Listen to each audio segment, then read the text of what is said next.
ये सोची समझी रणनीति के तहत वेल प्लान्ड हुआ है और वहां के भाईचारे को गोली मारने का काम हुआ है। भारतीय जनता पार्टी और उनके सहयोगी और समर्थक शुभचिंतक बार बार खुदाई की जो बात कर रहे हैं, ये खुदाई जो है हमारे देश का सौहार्द, हमारे देश का भाईचारा, हमारे देश का गंगा जमनी तहजीब को खो देगा।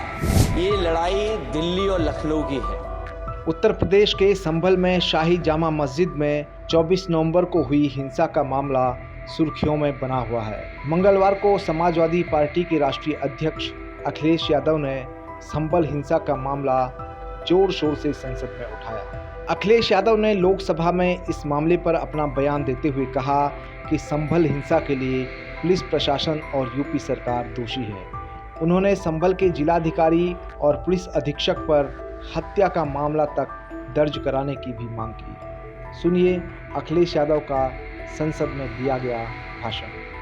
अध्यक्ष महोदय, मैं धन्यवाद देता हूं आपका कि आपने बहुत महत्वपूर्ण घटना पे मुझे बोलने का अवसर दिया है। संभल जो इसलिए जाना जाता था कि भाईचारे के साथ वहाँ रहते हैं लोग, वहाँ अभी से नहीं, सदियों पुराना भाईचारा हजारों साल से इसी तरह रहते आए हैं।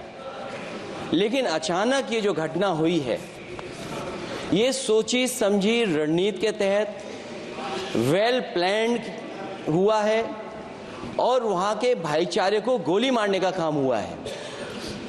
जो घटना हुई है वो सोची समझी साजिश है। वहाँ जो खुदाई की बात लगातार अध्यक्ष महोदय देश में कोने कोने पर भारतीय जनता पार्टी और उनके सहयोगी और समर्थक शुभचिंतक बार बार खुदाई की जो बात कर रहे हैं अध्यक्ष महोदय, ये खुदाई जो है हमारे देश का सौहार्द, हमारे देश का भाईचारा, हमारे देश का गंगा जमनी तहजीब को खो देगा। मैं आपका धन्यवाद इसलिए भी देता हूं कि इस महत्वपूर्ण जो साजिश हुई, और वो साजिश सोची समझी इसलिए मैं बोल रहा हूं। उत्तर प्रदेश का चुनाव था, पहले 13 तारीख को चुनाव होना था और 13 तारीख के चुनाव को उन्होंने बढ़ा करके 20 तारीख कर दिया। और इस जो घटना है मैं आपके सामने पढ़ना चाहता हूं। अध्यक्ष महोदय, ये यात्रा रुकी क्यों नहीं है? यात्रा ले जाओ दूसरी तरफ। अध्यक्ष महोदय, संभल की शाही जामा मस्जिद के खिलाफ 19/11/2024 को सिविल जज सीनियर डिवीजन छंदौसी संभल में एक याचिका डाली गई। कोर्ट ने दूसरे पक्ष को, अध्यक्ष महोदय सुनिए, ये सुनना चाहिए, हम यूं ही नहीं कहते थे। आप तो संक्षिप्त में बोले। अध्यक्ष महोदय, हम यूं ही नहीं कहते थे कि संविधान ये मानती नहीं सरकार।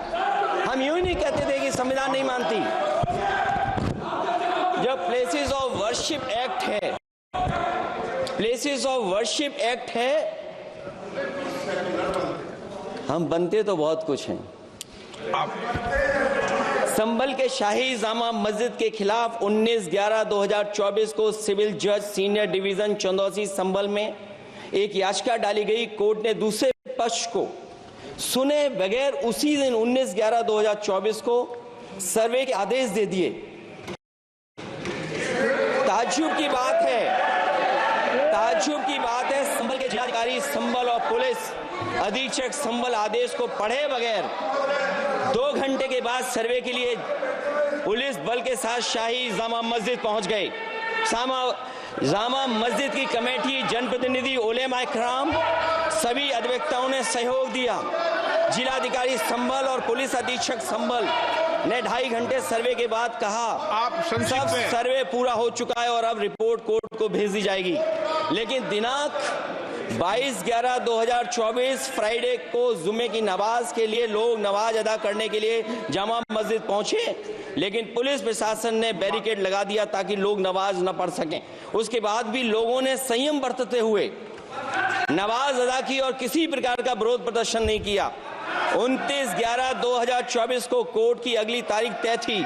शाही जामा मस्जिद की कमेटी और मुस्लिम समाज के सभी लोग कोर्ट में केस की पैरवी के लिए तैयारी कर रहे थे, परंतु दिनांक 23/11/2024 की रात पुलिस प्रशासन द्वारा कहा गया 24/11/2024 यानी अगले दिन सुबह को दोबारा सर्वे किया जाएगा। शाही जामा मस्जिद कमेटी और अधिवक्ता ने कहा कि इस सर्वे तो मुकम्मल हो चुका है, अब दूसरे सर्वे की क्या आवश्यकता है। कोर्ट के आदेश का हमने पालन कर दिया, अगर दूसरे सर्वे कराना है तो दोबारा आदेश करवाएं, कोर्ट के आदेश के बाद हम दोबारा सर्वे करा देंगे। लेकिन जिलाधिकारी संभल और पुलिस अधीक्षक संभल ने कोई सुनवाई नहीं की और तानाशाही दिखाते हुए सुबह के वक्त से पहले शाही जामा मस्जिद आ गए। शाही जामा मस्जिद कमेटी और मुस्लिम समाज के लोगों ने फिर भी धैर्य रखा और दोबारा सर्वे के लिए अंदर ले गए। सर्वे के दौरान करीब 1.5 घंटा बाद जब जनता को सूचना मिली तो वो इकट्ठा होना शुरू हो गए। लोगों ने सर्वे का कारण जानना चाहा तो सर्किल ऑफिसर ने उनके साथ गाली गलौज की और लाठीचार्ज करवाकर बुरी तरह जख्मी कर दिया। इसका विरोध करते हुए चंद लोगों ने पत्थर चलाए, जिसके बदले में पुलिस के सिपाही से लेकर के अधिकारियों तक ने अपने सरकारी और प्राइवेट हथियारों से गोलियां चलाईं, जिसका वीडियो रिकॉर्डिंग है, जिसके एवज में दर्जन लोग गोलियों से घायल हो गए हैं। 5 मासूमों जो कि अपने घर से सामान लेने के निकले थे, उनकी मृत्यु हो गई। संभल का माहौल बिगाड़ने में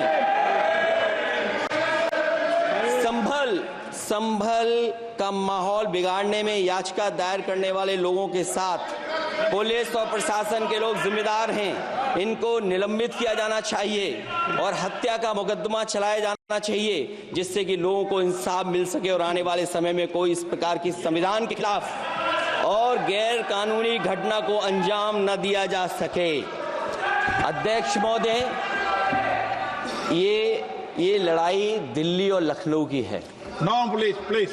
कभी दिल्ली पहुंचे थे जिस रास्ते, वही लखनऊ वाले उसी रास्ते पहुंचना चाहते हैं।